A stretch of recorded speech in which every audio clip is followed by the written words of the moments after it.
말이 안 통하니까 손발짓으로 다 하면서 서류를 넣으면 제가 영어 성적이 항상 제일 낮았고 미국 뉴욕주에다 제가 지원을 했는데 메일이 날라오더라고요. 제가 다 정리하고 연락처 다 끊고 머리도 한 번도 안 자르고 자그만 방 하나를 구해서 들어간 거죠. 3개월 만에 붙었습니다.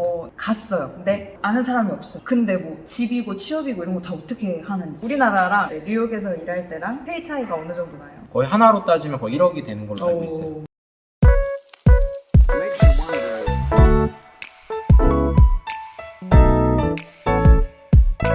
어디 카메라가 있는가? 난 항상 대충 찍었거든? 자연스럽게 찍었는데 오늘은 그래도 머리도 이렇게 하고 찍는다. 해봐. 잘 해봐. 여기를 봐야 될 건지 저기를 봐야 될 건지. 인사 먼저 할게요. 안녕하세요. 실전재활의 이지은입니다. 오늘은 제가 굉장히 귀한 분을 모시고 어렵게 인터뷰를 잡아가지고. 안녕하세요. 저는 SNS에서는 물리치료사 차이로 활동하고 있습니다. 뼛속까지 물리치료사지만 물리치료사의 길을 이제는 조금 정리를 하고 사람들의 건강과 이런 기능에 더 집중하는 그런 사람이 되고자 병원에서도 나오고 열심히 또 그런 활동을 하고 있습니다. 경력은 어떻게 되시죠? 쳐본 적은 많이는 없는 것 같아요. 제가 미국 물리치료사 시험을 준비할 때는 잠깐 한 3개월 정도를 쉬었었는데 그때를 제외하고 나서는 총 임상 경력은 13년인데 거기다 곱하기 일을 하시면 됩니다. 왜 그러냐면 저는 낮에도 일을 하고 저녁에도 항상 일을 했기 때문에 네, 아르바이트도 많이 해서 아무튼 일을 많이 했습니다. 자신있게 얘기하시죠. 네, 자신 있습니다. 그런 거. 몇 년 차까지 한국에서 물리치료사를 하시다가 미국 물리치료사를 준비를 하게 되셨는지. 저는 몇 년 차인지는 잘 기억은 안 나요. 대학교 졸업하고 네. 인턴 생활하고 교수님 밑에서 일을 하다가 석사로 넘어갔었는데 임상의 길보다는 연구 쪽이 저랑 좀 적성이 맞다. 너무 재밌는 거예요. 너무 하나만 쓰면 되는데 2개 쓰고 뭐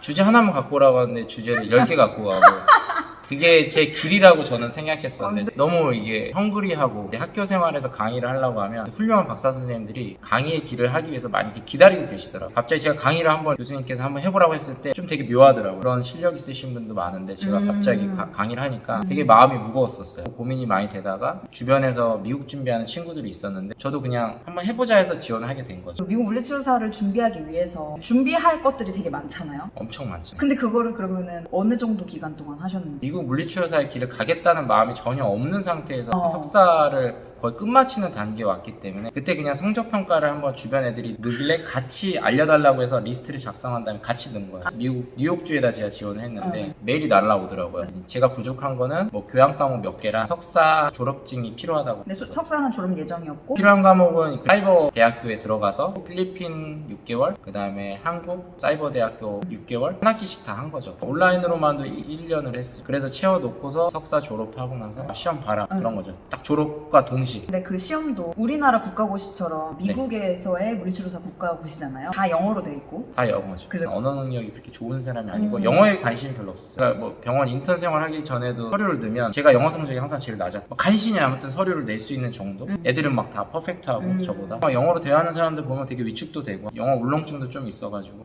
이거는 내 길이 아닌가 했는데 미래를 생각해 보니까 한번 가봐야겠다라는 생각이 들어요. 그래서 이제 영어로 된 국가고시 공부를 한 거잖아요. 일을 그만두고 3개월 동안 제가 다 정리하고 연락처 다 끊고 머리도 한 번도 안 자르고 자그만 방 하나를 구해서 들어간 거죠. 그때는 공부만 했던 것 같아요. 하루에 8시간 공부하면 합격한다고 그래서 그 근데 영어를 못하는데도. 근데 읽을 줄 알아. 토익은 한 700점에서 800점대 사이는 나올 정도 되니까 재미난 일화가 있는데 미국 가가지고 되게 유명한 학원에 제가 갔어요. 한 달에 학원비가 300만 원 정도. 진짜 비싼데 제가 시험을 봤는데 되게 엘리트인 거예요. 근데 스피킹이 아니라 스피킹 아니고 이제 라이팅. 제 수준은 되게 높다고 막 얘기는 하는데 들어보면 무슨 말 하는지 하나도 모르고 말도 하나도 못하니까 제가 가서 옮겨달라고 했어요. 제일 낮은 반으로 내려갔어요. 영어를 잘해서 준비했다기보다는 제가 미국 시험을 준비하는 건 다행히 그래도 읽을 수는 있었고 임상 경력이 있다 보니까 감이 있잖아요. 임상에서 쓰던 용어도 있었고 전문 지식이 있기 때문에 시험 자체가 거의 시나리오다 보니까 임상 경험이 있으면 되게 유리해요. 경험이 없는 상태에서 머리가 좋다고 해서 푸는 게 아니고 저는 임상 경력이 5년 이상 있었기 때문에 다 제가 치료했던 그런 다 시나리오들이 나오는데 답이 명확하진 않아요. 다 답인데 그 중에 괜찮은 답을 고르는 거니 다 객관식인데 그래서 어렵지 않은 거죠. 다행히 저는 인턴 생활에서 케이스를 너무 많이 봤었고 그러니까 그런 경험을 하신 분일수록 유리한 거죠. 대학병원에 있으셨어요. 네, 시험에서는 유리하죠. 그래서 그렇게 RPT 시험을 붙으셨고 3개월 만에 붙었습니다. 네. 자랑 한번 할게요. 축하드립니다. 그것만 자랑할 수 있어요. 근데 원래 그렇게 진짜 짧게 네. 준비해서 못 하더라고요. 대부분 많이 떨어지죠. 네, 최소 1년. 그쵸, 정말 운이 좋아야 1년. 그쵸. 근데 그런 것도 궁금했어요. 시험 일정이나 예상 문제 뭐 이런 것들을 다 어떻게. 보통 카페가 있어요. 네이버 카페 같은 데나 옛날 다음 카페가 있는데 폐쇄된 걸로 알고 있고 왜 폐쇄됐냐면 미국이란 나라는 이런 비자 문제 이런 데 되게 민감해요. 예민해요. 근데 거기가 정보 공유가 너무 네, 많이 그러니까 되니까. 그러다 보니까 그게 이제 노출이 돼서 아마 제가 볼 땐 문제가 생긴 것 같고 웬만한 정보는 카페에 거의 다 있어요. 내가 공부할 마음이 없어서 못하는 거지 자료나 뭐 그런 정보들은 다 있기 때문에 다 같이 공부하는데 저는 그냥 그 카페 읽으면서 하나씩 그냥 실행에 옮겼던 거 걱정은 안 되셨어요? 언어에 조금 자신감이 없다고 언어 장벽. 하셨는데 이게 만약에 붙게 되면 거기 되면. 가서 일을 해야 되는데 원활한 어떤- 대화가 돼야 되는데 이거 괜찮을까? 제가 영어를 못하더라도 삶은 가능하니까 언어가 전부라고 생각하진 않아요. 언어에 대해서 되게 안 좋게 막 사람들을 이렇게 나누고 그럴 줄 알았는데 전혀 상관 안 상관없이. 해요. 네, 다 존중합니다. 간혹 가다가 몇 분이 영어를 못하고 답답해하고 그런 게 있는 거지 그런 케이스는 극소수였던 것 같아요. 그러면 이제 그 과정이 맨 처음에는 성적평가를 받고 오케이 되면은 시험 준비를 해서 RPT 시험 합격을 하면 인터뷰나 그런 거를 통해서 비자가 나오는 거죠. 그리고 나서 그게 나오면 이제 가잖아요. 갔어요. 근데 아는 사람이 없어요. 아는 사람 없죠. 근데 뭐 집이고 취업이고 이런 거 다 어떻게 하는지. 다행히 거기 가니까 저랑 비슷한 처지에 있는 사람들이 있어요. 그런 분들이랑 얘기를 나눠서 또 정보를 얻는 거죠. 이럴 땐 이렇게 해라. 뭐 밥값을 낼 때도 이렇게 해라. 팁을 줘야 된다. 뭐 이런 팁까지. 그런 것까지. 네, 지하철까지 이렇게 타는 것까지 그냥 같이 다니면서 너무 막 시스템이 되게 저희 나라는 다 최신식이잖아요. 우리나라, 90이잖아요. 우리나라. 그러니까 우리나라죠. 교수님한테 맨날 혼났었는데 네, 영어로 해야 돼요. 그래서 네, 아무튼 our country. 그렇게 이제 도움을 받아서 집을 얻고 또 취업도 하게 되시고. 네, 그런 거죠. 웹사이트 같은 데 있어요. 한국인이 운영하는 웹사이트들이 있기 때문에 아. 외국인이 운영하는 웹사이트도 있고요. 되게 쉽게 구할 수 있어요. 네, 집 같은 거는. 그러면은 취업은요? 한국인 물리치료사분들, 같은 처지에 있으신 분들, 그분들이 스폰서가 있더라고요. 그 그죠. 스폰을 해주는 회사가 있어요. 비자나 뭐 이런 영주권 문제들 네. 계약을 하면 거기서 그런 조건을 줘요.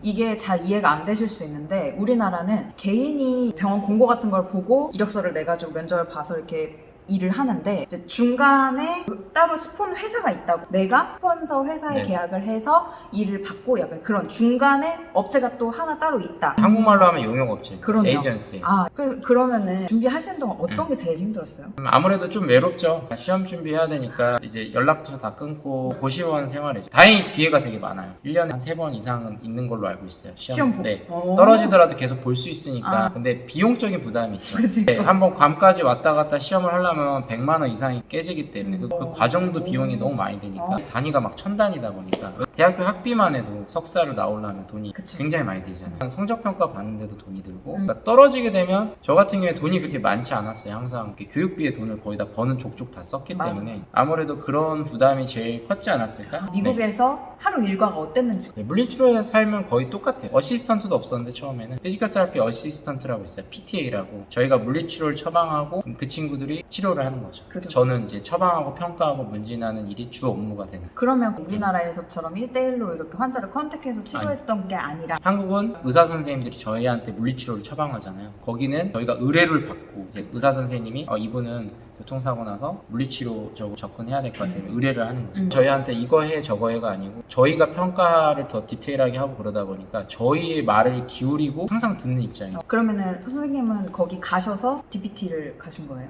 아니요, 저는 RPT를 따고 미국을 넘어가는 준비를 하면서 자연스럽게 DPT 지원해서 DPT라고 해서 학교로 맨날 가야 되는 건 아니에요. 거의 다 온라인이에요. 강의를 들으면서 하는 게 아니고 주제가 정해지면 거기에 대해서 레포트를 쓰고 디스커션 하는 과정이에요. 거의 다. 그러면서 졸업을 하는 거예요. RPT에서 DPT로 타이틀이 넘어가게 되면은 네. 페이가 달라지나요? 어느 정도는 다른데 에이전시 소속돼서는 다르진 않은데 이제 에이전시에 나오게 되면 이제 다 확실히 다르고 운이 좋았던 게 주말에는 현금 받고서 일하는 그런 걸 했었어요. 집에 가서 치료를 해주고 30분 상담만 해줬는데 200분을 줘서 저는 진짜 깜짝 놀랐어요. 물론 뭐 가볍게 제가 운동 방법도 알려드리긴 했는데 그때 제일 충격적이어서 고민이 되게 많았던 거예요. 항상 같은 일을 해왔는데 여기서 일을 했을 때는 사람들이 저를 되게 존중해주고 잠깐 얘기를 해줬는데 줬는데 거기에 가치를 두고서 돈을 벌었을 때 좋기도 했지만 되게 충격적이었던 것 같아요. 우리나라랑 뉴욕에서 일할 때랑 페이 차이가 어느 정도 나요? 지금 더 높아졌어요. 구글 검색해보시면 나올 거예요. 연봉이 굉장히 높아졌어요. 거의 하나로 따지면 거의 1억이 되는 걸로 알고 있어요. 제가 에이전시 소속이다 보니까 에이전시 소속은 에이전시에서 갖고 가요.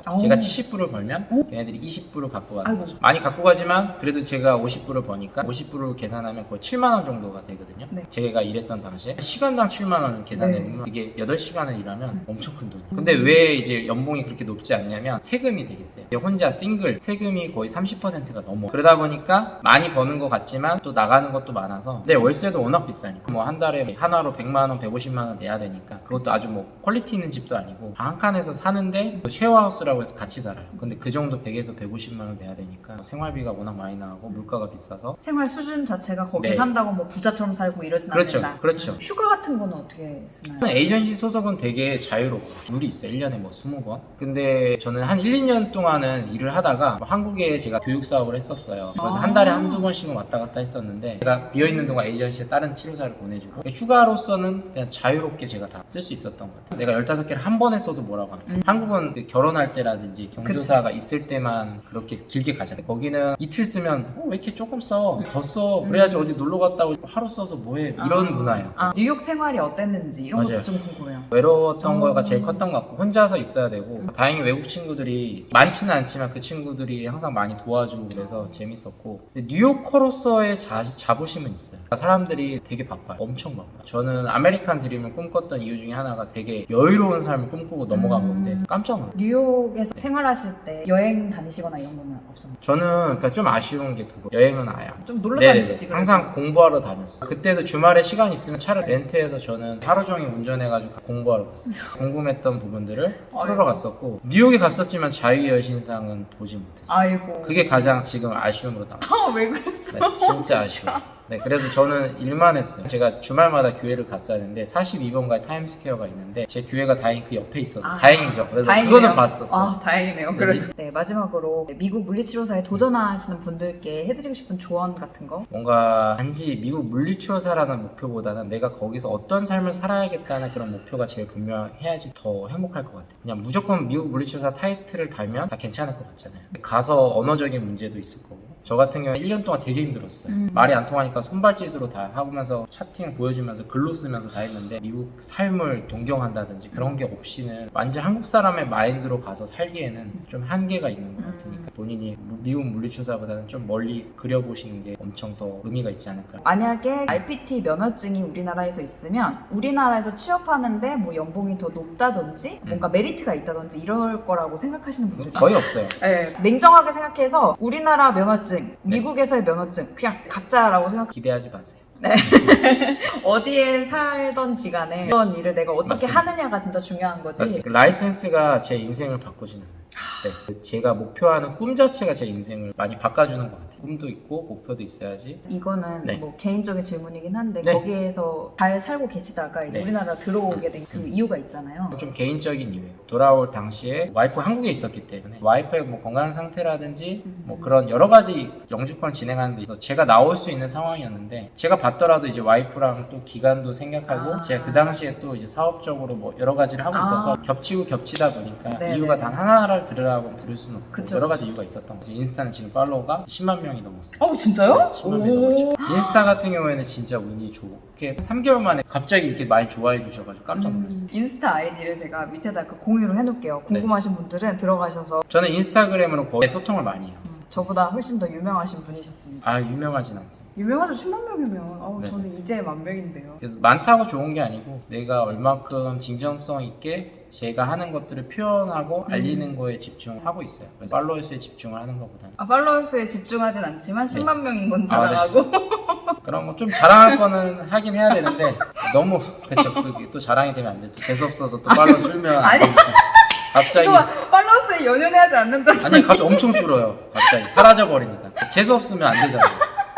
그래서 제 거는 알리되 기분 나쁘게 하면 안 돼요. 네. 알겠습니다. 그러면 오늘 인터뷰는 여기까지 하도록 네네. 하겠습니다. 감사합니다. 감사합니다. 네. 실전 재활. 구독과 좋아요. 그러니까 나 그거 하려고 했는데 안 하길래 구독이 어디 있지? 여기 있나? 여기 있나? 실전 재활. 네. 구독과 좋아요 네. 꼭 눌러주세요. 네.